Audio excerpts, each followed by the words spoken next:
Aliens took control of human space. Then the lost human empire returned.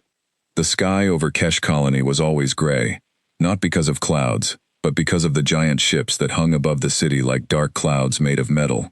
They had been there for almost 40 years. The people who lived under them had grown used to the shadow. Children were born under it. Old men died under it. Nobody remembered what it felt like to see the sun without a warship blocking part of it.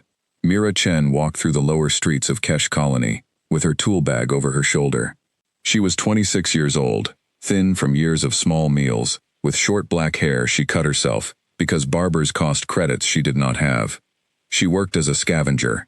Her job was to go into the old ruins outside the colony walls and find scrap metal, old wires, anything that could be sold or reused. It was dangerous work. The ruins were full of broken machines, collapsed tunnels, and sometimes worse things, but it paid better than working in the alien factories, and Mira had promised herself long ago that she would never work for the Vorath. The Vorath Dominion had come to human space when Mira's grandmother was a little girl. Nobody alive really remembered the day it happened, but everyone knew the story. It was taught in schools, though the alien-approved schools taught a different version than the one old people whispered at night. The official story said the Vorath had come to guide humanity, to bring order to a species that could not manage itself. The real story, the one told in quiet kitchens and dark basements, said the Vorath had come with warships bigger than mountains, had burned 3 human fleets in a single day, and had never given humanity a choice.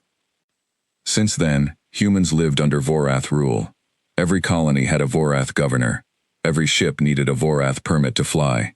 Every child was tested at age 10 to see if they were useful enough to be sent to a Vorath academy, where they would learn to serve the Dominion instead of their own people. Mira had failed that test on purpose when she was 10. She never regretted it. Today, Mira was heading to the Old Ring, a section of ruins just past the colony wall. Before the Vorath came, before even her grandmother's grandmother was born, there had been something else, something older. The old records called it the Sol Dominion, or sometimes the First Empire, or sometimes just the Lost Empire. Nobody knew much about it, except that it had once ruled a huge stretch of space, that its cities had been beautiful beyond anything humans built now, and that one day, centuries ago, it had simply vanished. No war, no disaster that anyone could find.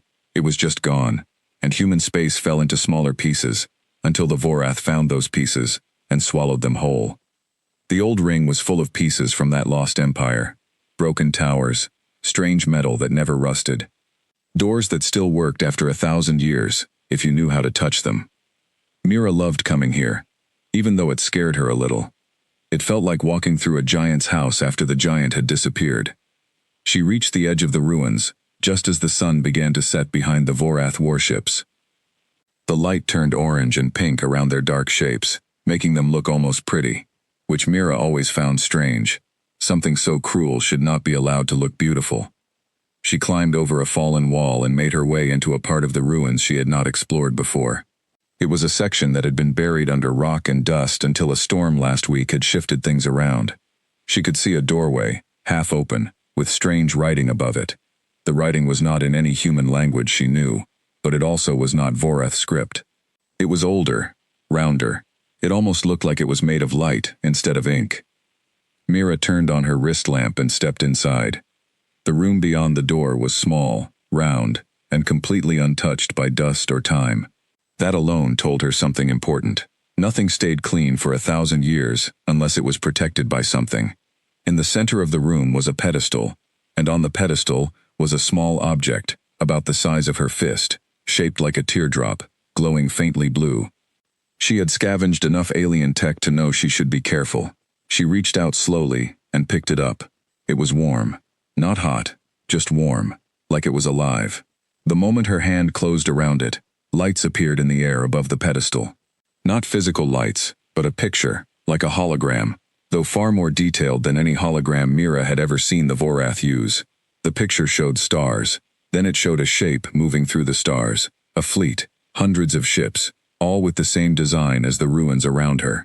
Then the picture showed a single word, written in that same glowing script, and beneath it, almost like a translation forming itself in her mind, she understood the word.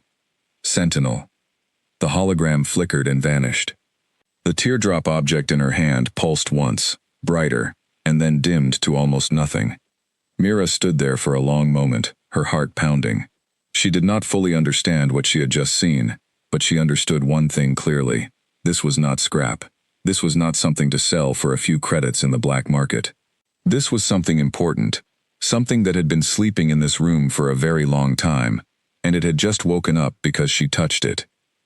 She wrapped the object carefully in cloth and placed it deep in her bag, beneath the usual scrap metal, and made her way back toward the colony wall before the curfew patrols began.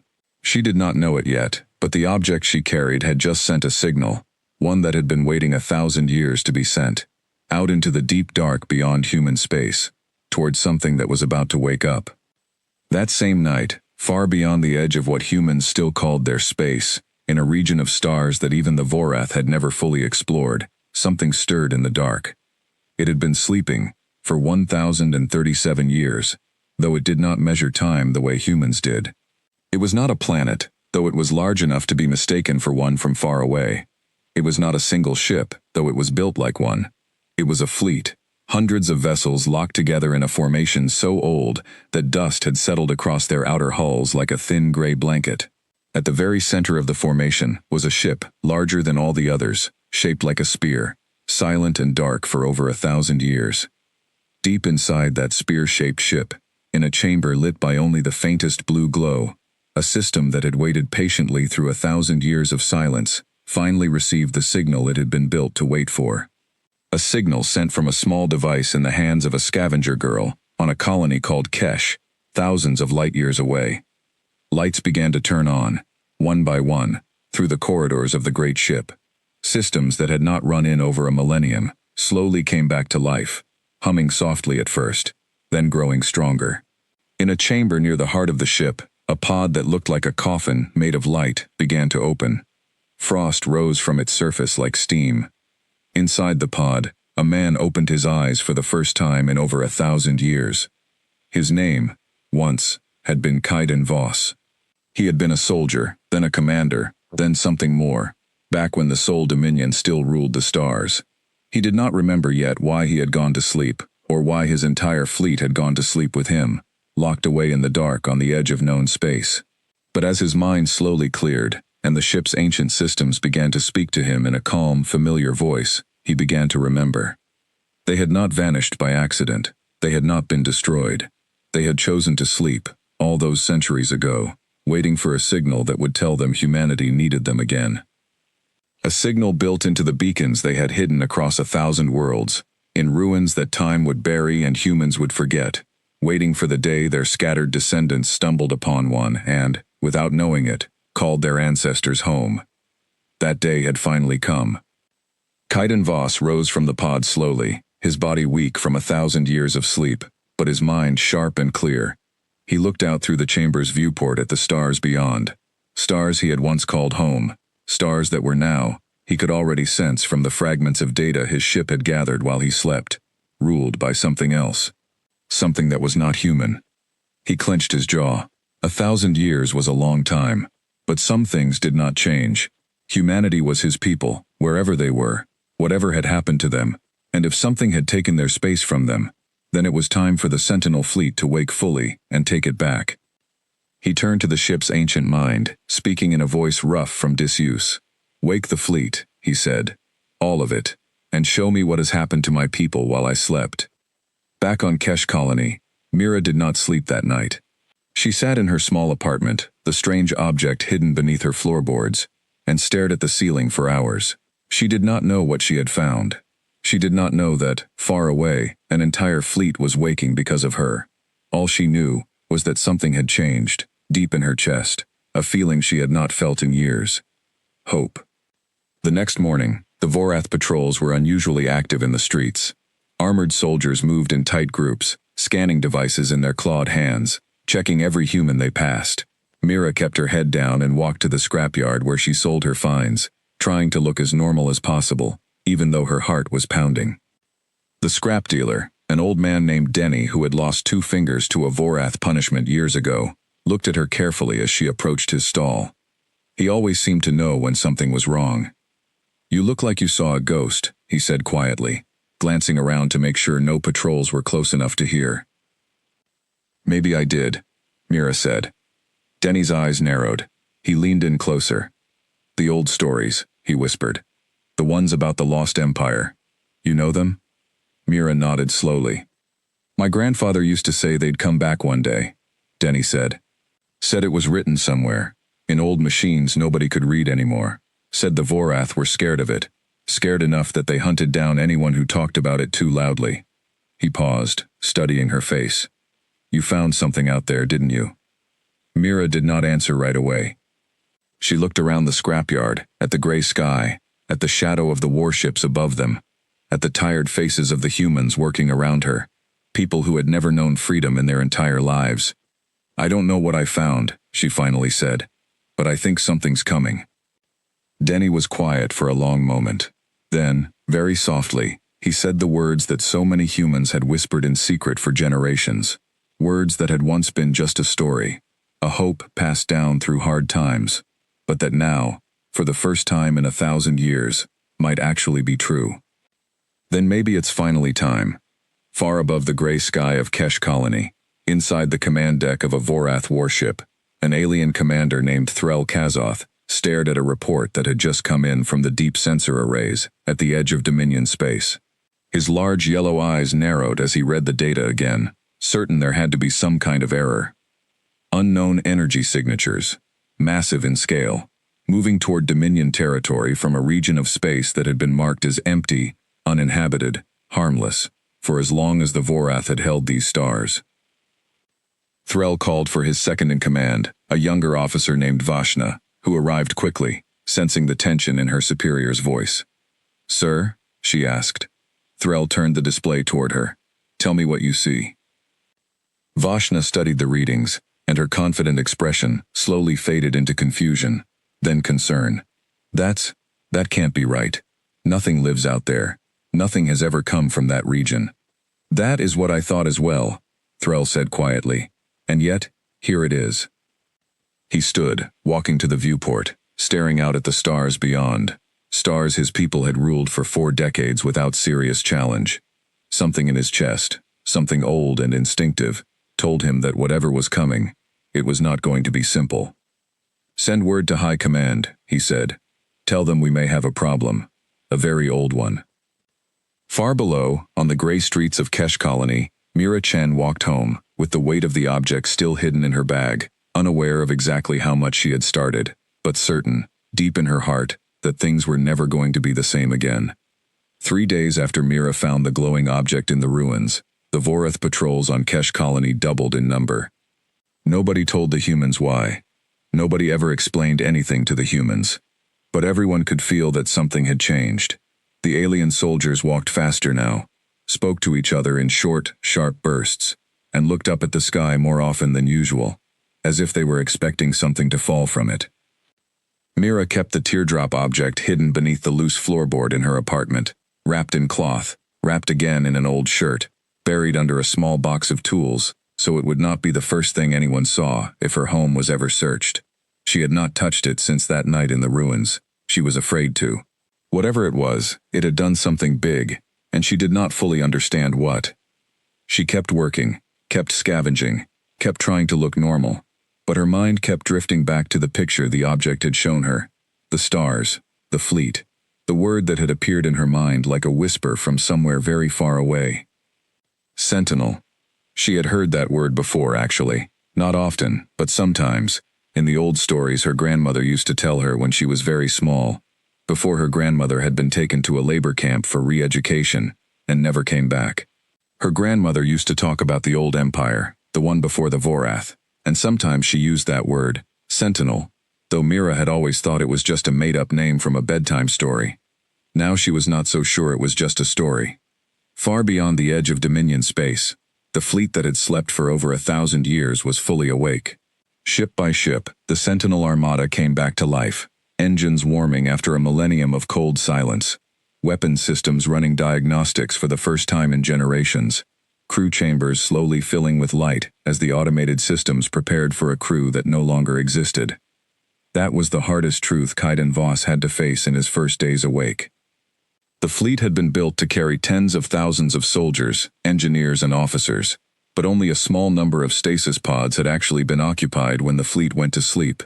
A skeleton crew meant only to wake the fleet if the signal ever came, not to fight a war on their own. Kaidan stood in the command chamber of his flagship, the Aurelian, looking at the crew manifest with a heavy heart. Less than 300 soldiers had woken with him, spread across a fleet of nearly 600 ships. Most of those ships would need to fly themselves, guided only by their ancient automated systems, until more crew could be found. It was not the army he remembered leading 1,000 years ago, but it was what he had, and he intended to use it. "Show me everything you have gathered about the current state of human space," Kaidan told the ship's mind, a calm artificial voice that had guided the fleet through its long sleep and now served as his closest advisor. The ship's mind, which called itself Aurel after the flagship it lived within, projected a massive star map in the command chamber. Kaidan studied it in silence for a long time. Where once a great and proud human civilization had stretched across hundreds of star systems, he now saw only fragments. Human worlds scattered thin and small, most of them marked with a strange red symbol that Aurel explained represented Vorath control. The species calling themselves the Vorath Dominion arrived in human space approximately 41 years ago, Aurel explained. Their technology, while inferior to our own in many respects, was significantly more advanced than what humanity possessed at the time. Human resistance was crushed within days. Since then, the Vorath have ruled over nearly all remaining human territory. Kaidan's jaw tightened. 41 years. Not even a full lifetime for these Vorath invaders, and they had already turned humanity into servants in its own space. "How many humans remain?" he asked. "Estimated population across all known colonies.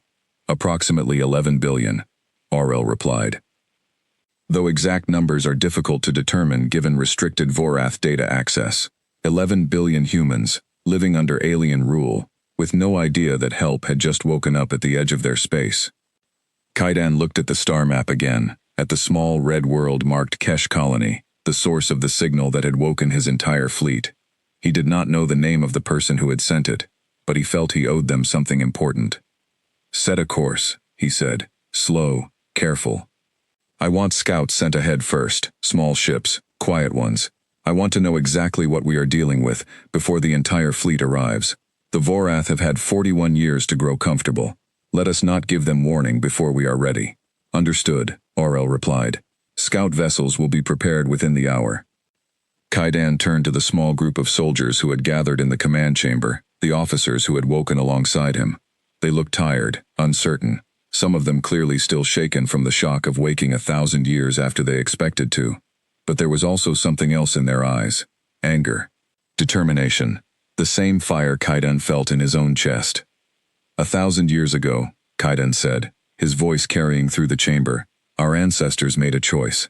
They saw a threat coming, one they could not yet defeat, and rather than risk losing everything in a war they could not win, they chose to wait.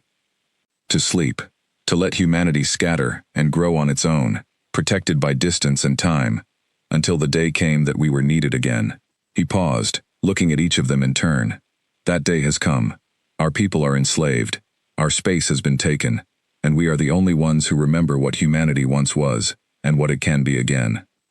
He looked back at the star map, at the scattered red dots representing enslaved human worlds. "We are not going to charge in blindly," he continued. "We are the Sentinel Fleet. We were built to protect, to watch, to strike only when the moment is right. We will move carefully.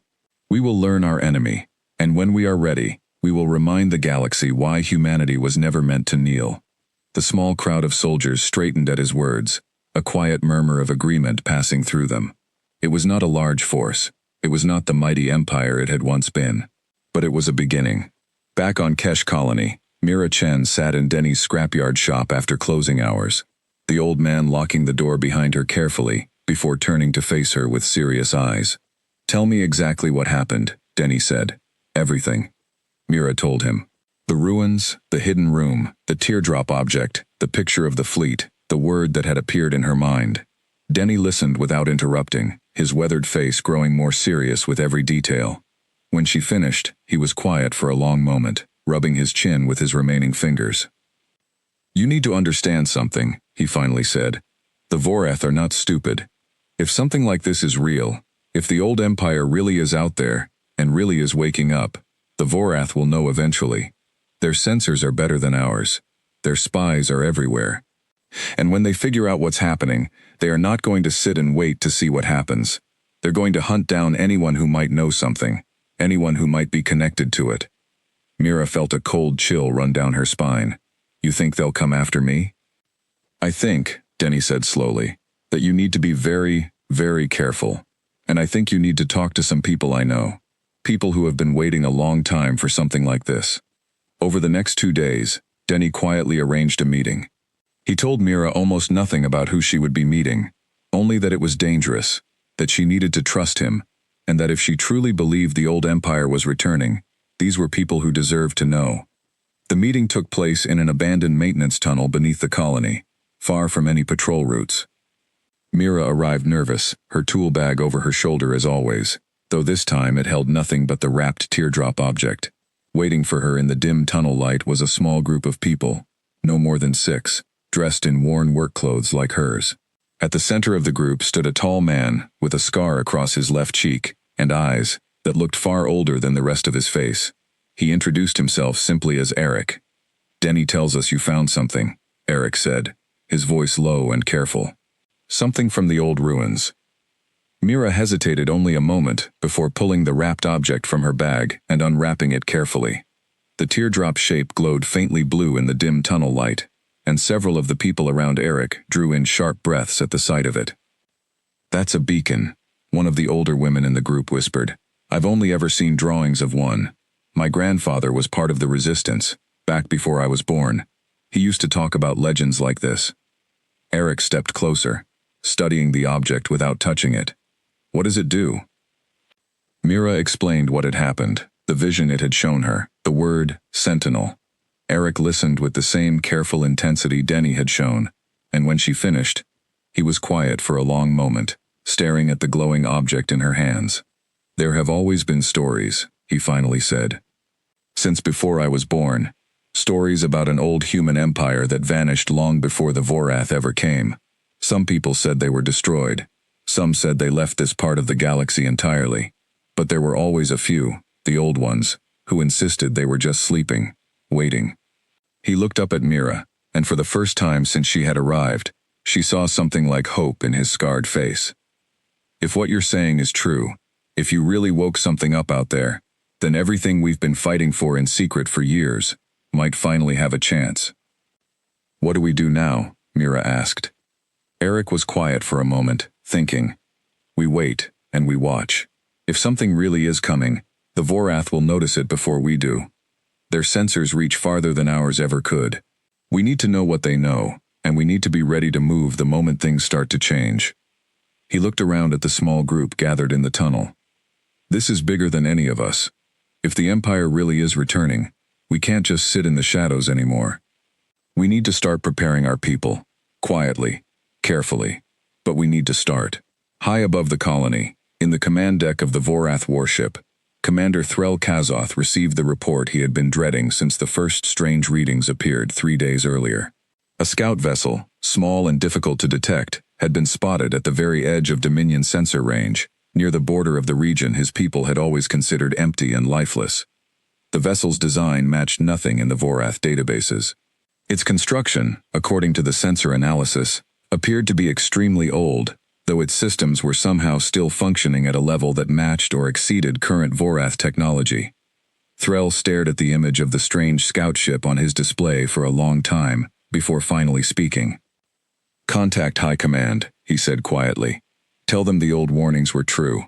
Tell them something is coming from beyond the empty stars, and I do not believe it is coming in peace. His second-in-command, Vashna, looked at him with wide, worried eyes. Sir, what do we do? Threll turned back to the viewport, looking out at the gray sky above Kesh Colony, at the small human world his people had ruled for 4 decades without serious resistance. We prepare, he said. For the first time in 41 years, I believe we are about to face a real fight. Far beyond the edge of Dominion space, the scout vessel that had triggered Threll's alarm turned quietly away from the border it had just tested, its small crew recording every piece of data they could gather before speeding back toward the waiting Sentinel fleet. Behind them, in the vast dark of unclaimed space, hundreds of ancient warships continued their slow, patient advance toward human space, guided by a fleet commander who had slept for 1,000 years and had woken with only one purpose in his heart: to bring his people home. 2 weeks passed after the scout vessel first appeared at the edge of Dominion sensor range, and in that time, the Vorath Dominion changed the way it treated every human colony under its control. Patrols grew heavier, curfews grew stricter. On some worlds, entire districts were locked down for days at a time, while Vorath soldiers searched buildings for reasons no human was ever given. On Kesh Colony, Mira Chen watched the fear grow thicker in the streets each day. She still carried the beacon with her sometimes, hidden deep in her tool bag, though she no longer dared take it out to look at it. Eric and his small resistance group met more often now, always in different places, always careful, gathering whatever scraps of information they could about what the Vorath were doing and why. It was Denny who brought the first real piece of news. He had a cousin who worked in one of the Vorath supply depots, a young man named Toma who had been forced into labor there after failing to pay a Dominion fine. Toma had overheard 2 Vorath officers talking in careless voices, thinking no human nearby could understand their language well enough to follow the conversation. But Toma had spent years around Vorath soldiers, and he understood more than they realized. "They're scared," Toma told Denny, who repeated it to Eric, who repeated it to the small circle gathered in the maintenance tunnel that night. The officers said something about an old fleet. Said it wasn't in any of their old records. Said High Command was sending extra ships to the border, more than they've ever sent before. "How many ships?" Eric asked. Toma shook his head. "I don't know exact numbers. But Denny, they sounded worried. Really worried." "I've never heard a Vorath soldier sound worried before." Mira felt a strange mix of fear and hope twist together in her chest. Whatever she had woken up in those ruins, it was real, and it was big enough to scare the people who had ruled over humanity without challenge for 41 years. Far beyond the edge of Dominion space, Kaidan Voss stood on the command deck of the Aurelian, studying the reports his scout vessels had gathered over the past 2 weeks. The picture forming in front of him was clearer now, and it made his chest tighten with a mix of anger and grim determination. The Vorath Dominion controlled far more territory than his people ever had at their height, though their technology, while advanced, relied heavily on numbers rather than the kind of refined engineering the old Sol Dominion had once mastered. Their warships were large and powerful, yes, but built for overwhelming force rather than precision. Orel, the ship's mind, had spent the past 2 weeks quietly analyzing every scrap of data the scouts brought back, comparing Vorath technology to what remained in the Sentinel fleet's own systems. "Their shields," Orel reported during one of the daily briefings, "use a frequency pattern that our own shield technology can penetrate with only minor adjustments. Their weapons, while powerful against unshielded targets, would struggle significantly against our hull composition. I estimate that ship for ship, a single Sentinel vessel could reasonably engage and defeat between 4 and 6 Vorath warships of comparable size, assuming favorable conditions." A murmur of quiet satisfaction passed through the officers gathered in the command chamber, but Kaidan raised a hand, and the room fell silent. "That is a good number," he said, "but it means little if they simply overwhelm us with numbers we cannot match. We have 600 ships. Aurel, how many warships does the Dominion currently field across human space?" "Estimated at over 4,000 vessels of various classifications," Aurel replied. The room grew quiet again, the earlier satisfaction fading into sober calculation. 4,000 against 600, even with a technological advantage, was not a fight to enter carelessly. Kaidan studied the star map for a long moment before speaking again. "Then we do not fight them everywhere at once. We fight smart. We find their weak points, we free what worlds we can quickly and quietly, and we grow our strength as we go. Aurel, do we have the capacity to wake more of the crew stasis systems on the outer ships?" "A limited number, yes," Aurel replied, "though most of our remaining stasis pods were designated for military personnel only, meant to be filled by human volunteers once we return to populated space. We do not have enough crew to fully staff the fleet without recruiting from the local human population." Kaidan nodded slowly. This was something he had already suspected, and it changed his plan in an important way. Then that will be part of our mission as well. We are not just here to fight the Vorath. We are here to reconnect with our people, wherever they still live, and remind them of who they are. We will need their help, and they will need to see that help is truly here. He turned to his senior officers. We begin with a single colony. Small, ideally one with a weaker Vorath garrison, somewhere we can test our strength, without drawing the full might of the Dominion down upon us immediately. Oral, do we have a candidate? The star map shifted, zooming toward a cluster of stars near the outer edge of Dominion territory. A single world was highlighted, marked with the same red symbol that represented Vorath control, though a smaller symbol beside it indicated a notably weaker military presence than most other colonies. Kesh Colony, Oral said, the world from which the activation signal originated. Vorath garrison strength is below average for a colony of its size, likely due to its relatively low strategic value. It would make a reasonable first target. Kaidan looked at the small red dot representing Kesh Colony for a long moment, thinking of the unknown person who had found the beacon and sent the signal that woke his entire fleet. Whoever they were, they deserved to see what their courage had started. Kesh Colony it is, he said. Prepare a strike force. Not the entire fleet, not yet. I want a force strong enough to overwhelm the local garrison quickly and decisively, but small enough that we are not overcommitting before we understand the full scope of what we are facing. He paused, looking around at his officers. This will be our first blow against the Dominion in 1,000 years. Let us make certain it counts. 3 days later, the strike force departed from the main Sentinel fleet, 22 warships moving quietly through the dark, their approach carefully planned, to avoid the deep-range sensor arrays the Vorath had established along their border. Kaidan commanded the operation personally from the Aurelian, unwilling to send others into the first real battle his people would fight in 1,000 years without leading it himself. On Kesh Colony, the tension in the streets had grown almost unbearable. Vorath patrols searched buildings at random, questioning anyone who looked even slightly nervous. Mira had stopped carrying the beacon with her entirely, leaving it hidden beneath her floorboards, terrified that a routine search might find it and lead the Vorath straight to her. Eric's resistance group had grown slightly larger in the past 2 weeks, word spreading carefully among trusted friends and family members that something important might be happening. But growth brought danger too. More people knowing a secret meant more chances for that secret to slip out, whether through carelessness or, worse, betrayal. That fear became reality on a cold evening, 6 days before the Sentinel strike force arrived. A young man named Petro, who had joined the resistance only a week earlier through a cousin of Denny's, was caught by a Vorath patrol during curfew, carrying nothing more suspicious than a bag of scavenged parts. Under the harsh questioning of Vorath interrogators, frightened and desperate, Petro gave up what little he knew, mentioning a name he had overheard once during a meeting. Arik. Word of the arrest reached Denny within hours, passed along by a sympathetic worker at the detention center. Denny rushed to warn Eric immediately, finding him in the maintenance tunnel along with Mira and 2 others, going over what little information they had gathered about Vorath troop movements. They have a name, Denny said breathlessly, having run most of the way. Petro gave them your name, Eric. They'll be looking for you within hours, maybe less. Eric's face went pale, but he did not panic. Years of living under Dominion rule had taught him how to think clearly, even when fear pressed in close. Everyone needs to scatter, he said quickly. Split up, go to your backup locations, do not go home tonight. If they're looking for me, they'll be watching everyone connected to me too. What about you? Mira asked. I'll be fine, Eric said, though the look in his eyes suggested he was not entirely certain of that himself.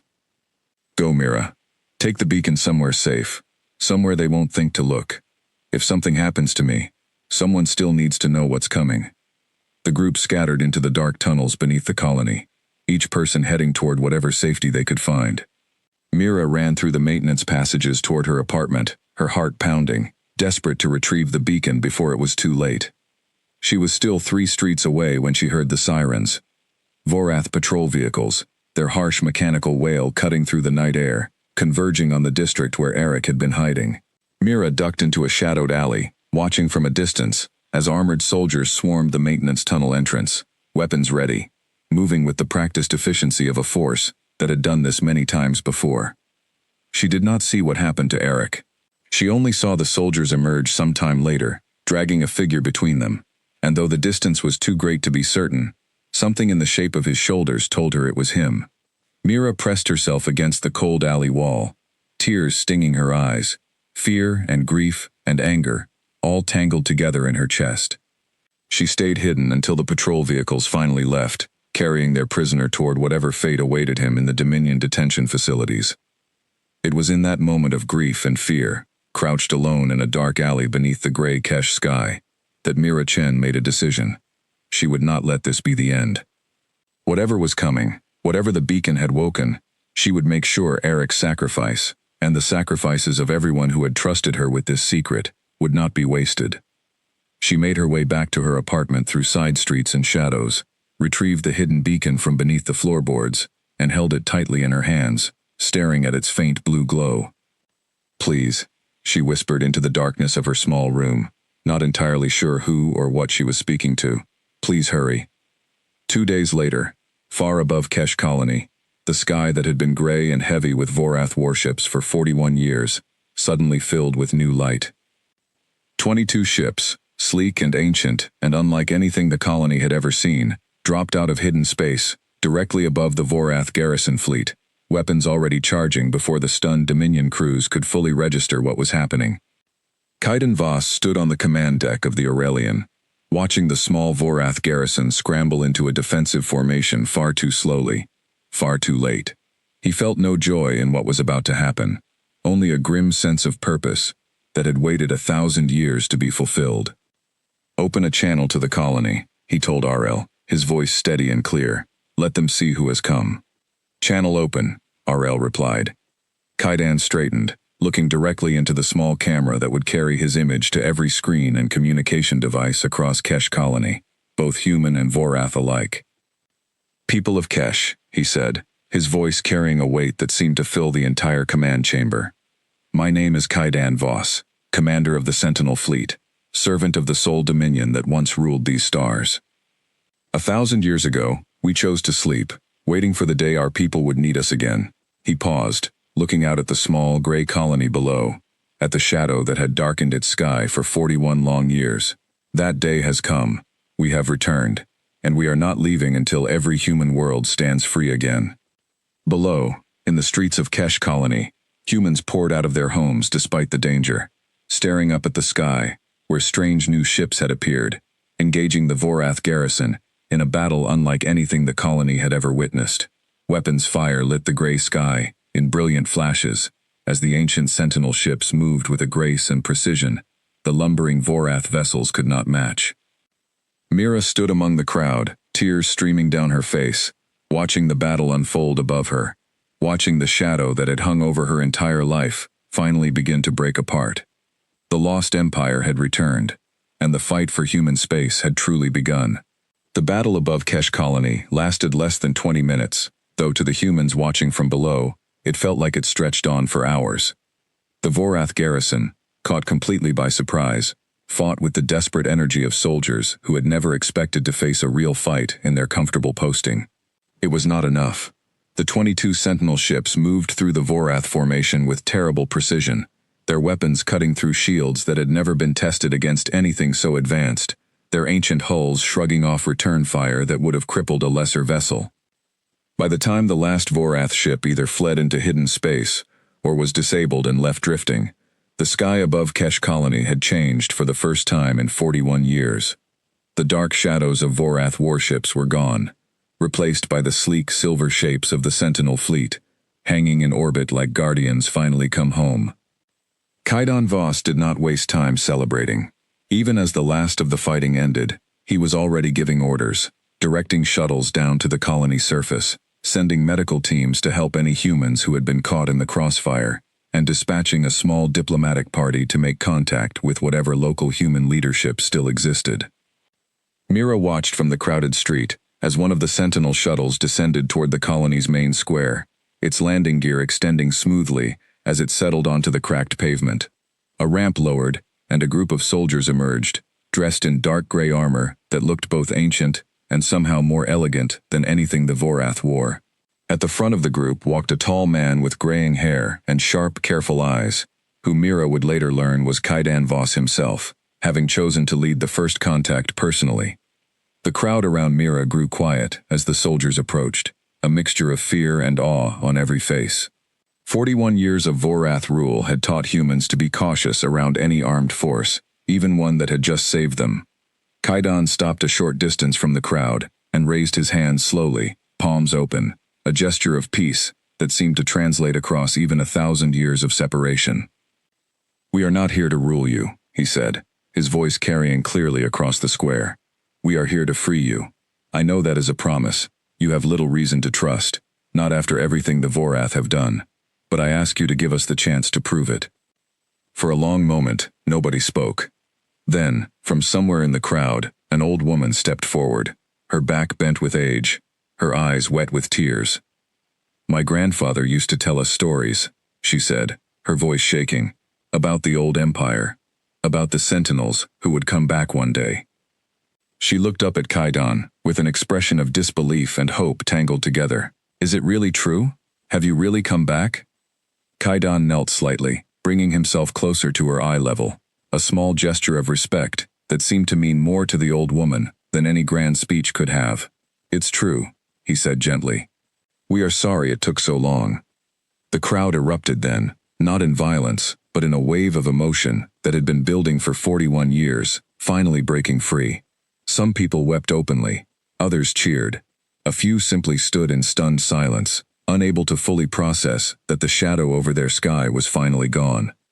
Mira pushed her way through the crowd, the beacon still clutched tightly in her hand, until she stood close enough to Kaidan to be noticed by his guards. One of the soldiers stepped forward to block her path, but Kaidan raised a hand, studying Mira with careful, curious eyes. "You're holding something," he said, nodding toward her clenched fist. Mira opened her hand, revealing the teardrop beacon, its blue glow steady and calm now. "This is what woke you up," she said quietly. "I found it in the old ruins outside the colony wall. I didn't know what it was. I didn't know it would do all this."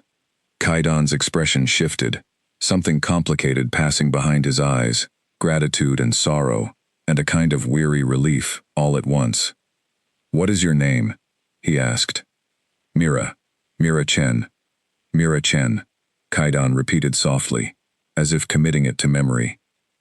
"You have no idea what you've done. That beacon was placed there 1,000 years ago, by people who believed in a future they would never live to see. You found it. You woke us. Because of you, an entire fleet has returned, to fight for people who had almost given up hope." He paused, studying her face. "Thank you." Mira felt tears welling in her eyes, thinking of Eric, taken by the Vorath just 2 days earlier, and everyone else who had risked everything in the shadows for this moment. "There are people who fought for this too," she said. "People who are still in Vorath custody right now because of it. A friend of mine, Eric, he led our resistance group here. He was taken because someone gave up his name." Kaidan's expression hardened slightly. "Then we will do what we can to find him. No human who fought for this cause will be left behind if we can help it." He turned to one of his officers. "Begin gathering information on Vorath detention facilities in this region. If there are prisoners taken for resisting Dominion rule, I want them found." Word of the liberation of Kesh Colony spread faster than anyone expected. The Vorath had never allowed easy communication between human colonies, fearing exactly this kind of coordination. But the chaos of the sudden attack disrupted their usual controls, just long enough for scattered reports to slip through. Within days, whispered rumors reached other human worlds across the region. The lost empire had returned. An entire colony had been freed. The shadow was finally breaking. The Vorath Dominion's response was swift and furious. High Command, upon receiving confirmation that Kesh Colony had fallen and that an unknown, technologically advanced human fleet had appeared from beyond their border, immediately began mobilizing a massive counterattack force. Grand Marshal Dorith Van, the Vorath commander overseeing this entire sector of human space, personally took charge of the response, gathering nearly 300 warships to retake Kesh Colony and crush whatever this new human threat truly represented. Kaidan received warning of the approaching Vorath force through the Aurelian sensor network 4 days after the liberation of Kesh colony. He gathered his officers immediately, along with Mira and a small group of human colony leaders who had begun working with the Sentinel forces to discuss their response. 300 warships is far more than our strike force alone can handle, Aurel reported, the star map above the command table showing the approaching Vorath fleet as a massive red cluster moving steadily toward Kesh colony. Our main fleet remains 6 days away at standard travel speed, though we could summon a faster response if necessary. Bring the main fleet, Kaidan said without hesitation. We did not come this far to lose the first colony we freed. Send the signal immediately, full speed. Understood, Aro replied. Estimated arrival of main fleet reinforcements. 2 days, given emergency travel protocols. 2 days, Kaidan murmured, studying the star map. The Vorath force will arrive in approximately 3 days, based on their current speed. That gives us a narrow window, but it should be enough, provided we can hold the line long enough for reinforcements to arrive. One of the human colony leaders, a middle-aged woman named Counselor Reyes, who had served as an unofficial community leader under Vorath rule for over a decade, leaned forward with a worried expression. What can we do to help? Our people have no real weapons, no ships, nothing that could stand against a fleet like that. Kaidan considered her question carefully. You can help us in other ways. Evacuate anyone who wishes to leave the colony to safer locations, if such places exist. Prepare shelters for those who choose to stay. And spread the word, quietly but quickly, to any other human worlds you have contact with. The more people who know we are here, the more who will believe there is hope worth fighting for. Over the next 2 days, Kesh colony transformed into something between a battlefield preparation zone and a symbol of defiance.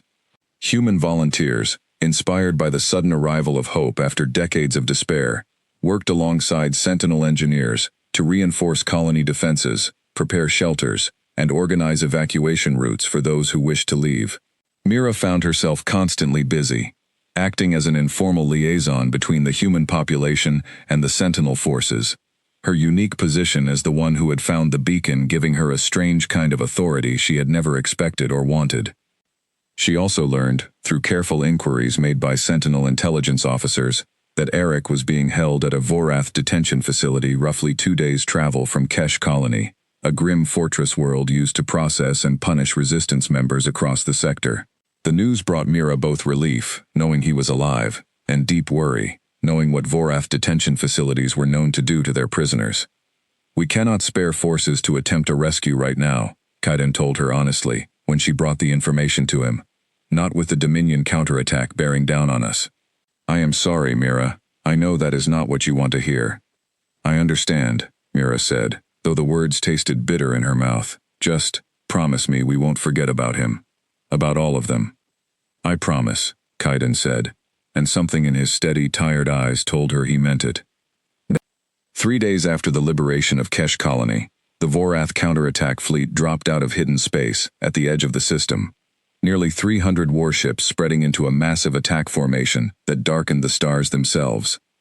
Grand Marshal Dorith Van commanded from his flagship, the Devastator, a massive vessel bristling with weapons and armor, confident that whatever ragtag human fleet had appeared from the shadows would be crushed beneath the full might of a proper Dominion war fleet. Kaidan's 22 ships, along with a handful of additional vessels that had arrived in the days since the liberation, formed a defensive line at the edge of the system, positioned carefully to protect Kesh colonies from direct bombardment while buying time for the main Sentinel fleet to arrive. Reinforcements are still 6 hours out, Aurel reported, as the Vorath fleet began its advance. We will need to hold until then. Kaidan studied the approaching Vorath formation, his expression calm despite the overwhelming odds. Then we hold. Aurel, prepare defensive formations. Focus fire on their command vessels first. If we can disrupt their leadership, their numbers will matter less. The battle that followed would later be remembered across human space as the Siege of Kesh, a desperate, brutal fight where a small force of ancient warships held the line against overwhelming numbers, buying time with skill and precision what they lacked in raw strength. Sentinel ships danced through the Vorath formation, striking hard and retreating before return fire could land, using tactics that the numerically superior, but tactically rigid Vorath forces struggled to counter. But numbers eventually began to tell. 2 hours into the battle, one of the Sentinel ships, the Valorian, took a critical hit to its engine core, drifting helplessly as Vorath warships closed in to finish it off.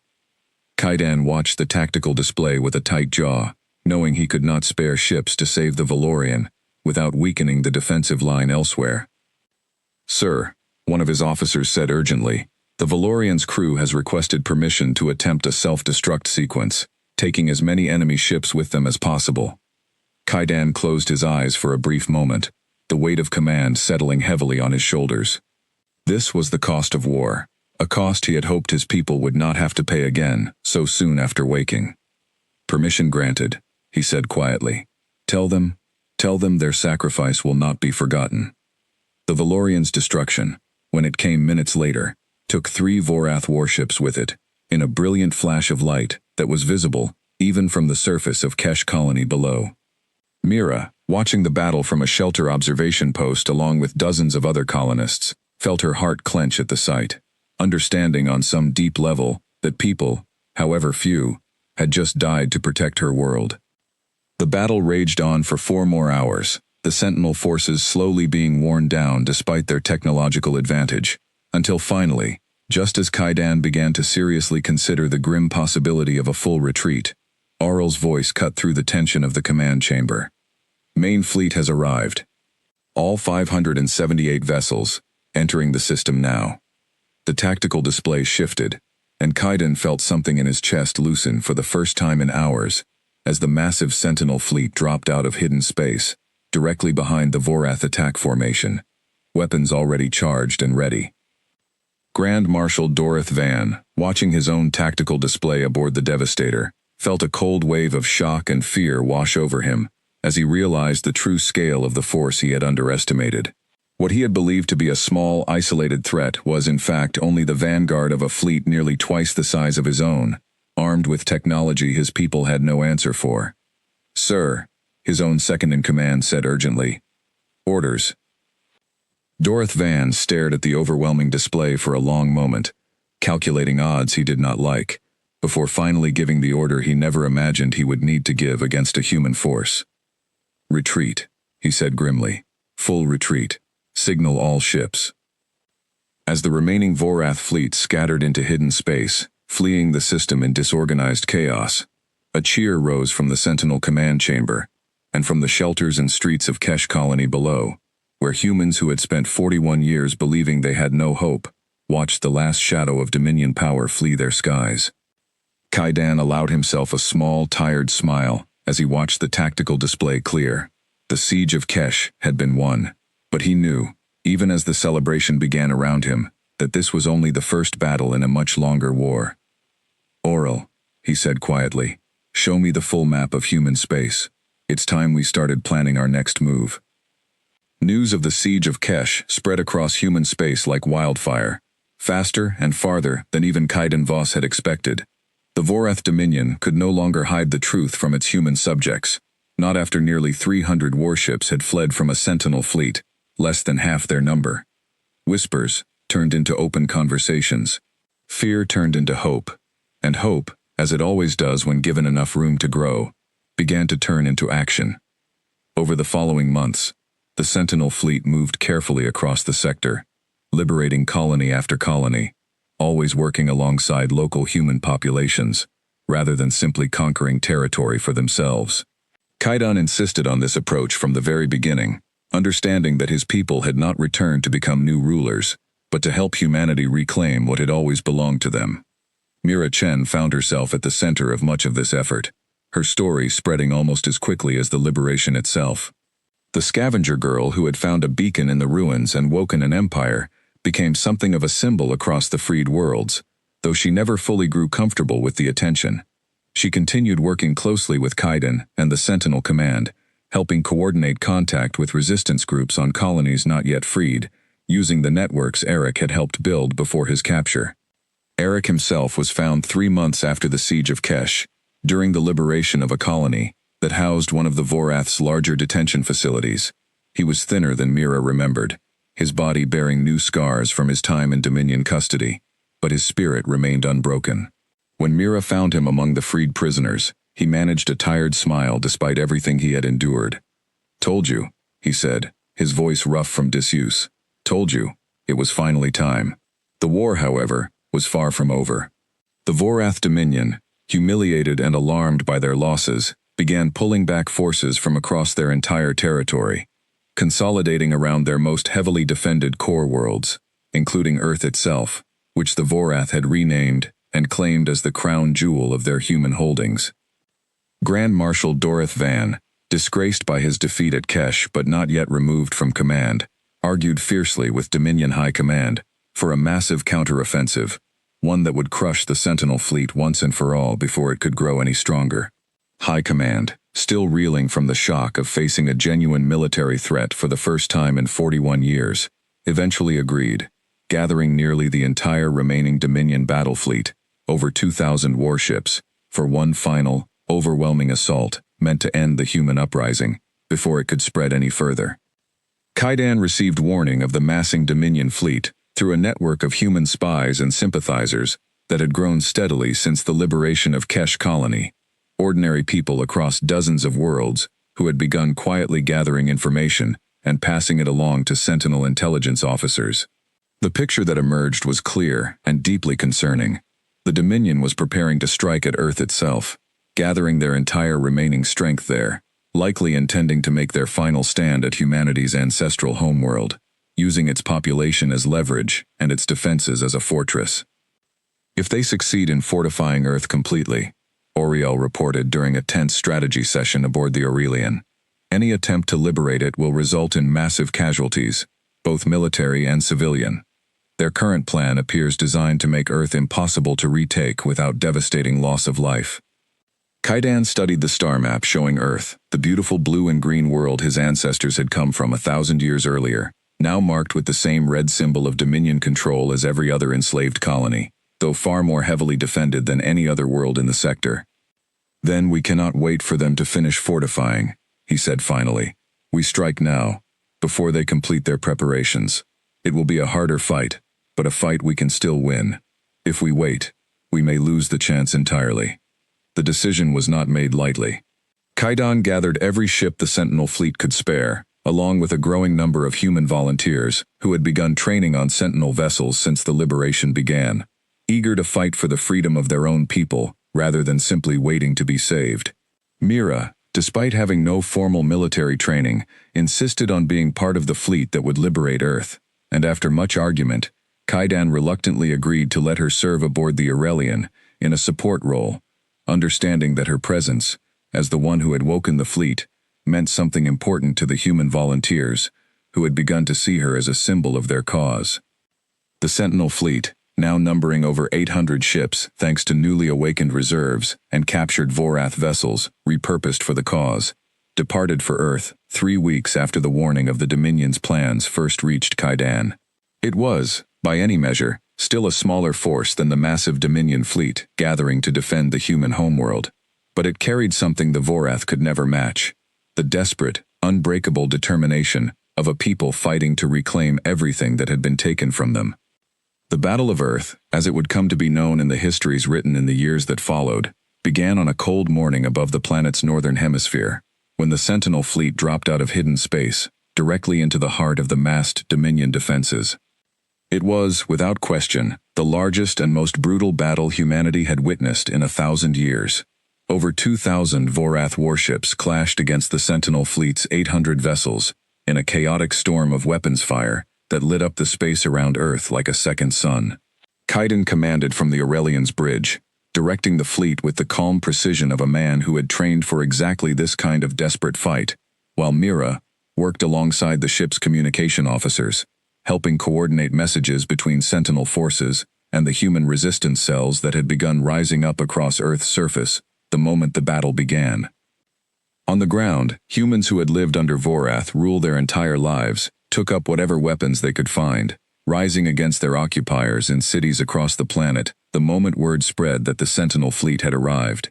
It was not a coordinated military uprising, not at first, but a spontaneous wave of resistance born from decades of suppressed anger, finally finding its outlet. The battle raged for nearly 6 hours, ebbing and flowing across the space around Earth, as both fleets fought with everything they had. Grand Marshal Dorith Van, desperate to redeem himself after his earlier defeat, pushed his forces relentlessly, throwing wave after wave of Vorath warships against the Sentinel line, in an attempt to simply overwhelm them through sheer numbers, regardless of losses. It was a costly strategy for both sides. The Sentinel fleet, despite its technological advantage, began to suffer serious losses as the battle wore on, ships falling one by one under the relentless pressure of Dominion numbers. Kaidan watched the tactical display with growing concern as his own forces dwindled, knowing that if the battle continued much longer, even the Sentinel fleet's superior technology might not be enough to secure victory. It was at this critical moment, when the outcome of the battle hung most precariously in the balance, that something unexpected happened. Human ships, cobbled together from captured Vorath vessels and repurposed civilian craft, began emerging from hidden positions across Earth's surface, launched by resistance cells that had spent years secretly preparing for exactly this moment. They were not powerful warships, not by any measure, but they were numerous, and they struck at Dominion supply lines and rear formations, with a fury born of decades of oppression finally finding release. The sudden appearance of this human resistance fleet, however modest in military power, proved to be the turning point the Sentinel forces desperately needed. Dominion formations, forced to divide their attention between the Sentinel fleet in front of them and the human resistance ships harassing their flanks and rear, began to lose the cohesion that had allowed their numbers to matter so much. Kaidan seized the opportunity immediately. "Orel, concentrate all remaining fire on the Devastator," he ordered, watching Grand Marshal Dorith Van's flagship on the tactical display. "If we can break their command structure now, while they're already divided, we can end this." The Sentinel fleet's remaining strength converged on the Devastator with devastating precision, punching through its shields in a coordinated assault that the massive Vorath flagship could not withstand. When the Devastator's core finally failed, the resulting explosion tore through the ship's command structure, and with it, the coordination that had held the Dominion fleet together through hours of brutal fighting. Without clear central command, and facing a human resistance force that continued to grow bolder by the minute, the Dominion fleet's discipline finally broke. Ship by ship, then formation by formation, the surviving Vorath warships began fleeing the system, abandoning their fortified positions around Earth, in a chaotic retreat that marked the effective end of Dominion military power in the sector. The cheering that erupted through the Aurelian's command chamber was matched, moments later, by reports flooding in from Earth's surface, where humans in cities across the planet poured into the streets, celebrating a freedom that many had never truly believed they would live to see. Mira stood at the observation deck of the Aurelian in the hours after the battle ended, looking down at Earth for the first time in her life, the blue and green world that had given birth to humanity, finally free after 41 years of shadow. Kaidan joined her quietly, both of them watching the planet turn slowly beneath them in comfortable silence for a long moment, before he finally spoke. "You did this," he said softly. "All of it. Every colony we've freed, every life we've saved. It started with you, finding a beacon in the ruins that everyone else had forgotten." Mira shook her head slowly. "It started long before me, with whoever built that beacon and hid it, believing someone would find it someday. With everyone who kept the old stories alive, even when it was dangerous to remember them. With Eric and Denny, and everyone who fought in the shadows for years, before I ever found anything." She looked over at Kaidan. "I just happened to be the one who was there when it was time." Kaidan smiled, a genuine warm expression that softened the tired weariness that had marked his face since he first woke 1,000 years out of his time. "Perhaps. But someone has to be there when it's time. I'm glad it was you."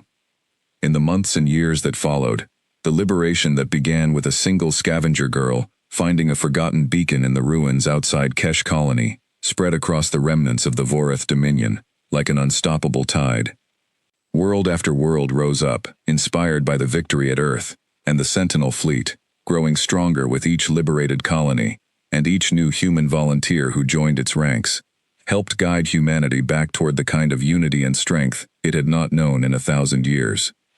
The Vorath Dominion, broken and scattered after the loss of Earth and the wave of uprisings that followed, eventually withdrew entirely from human space.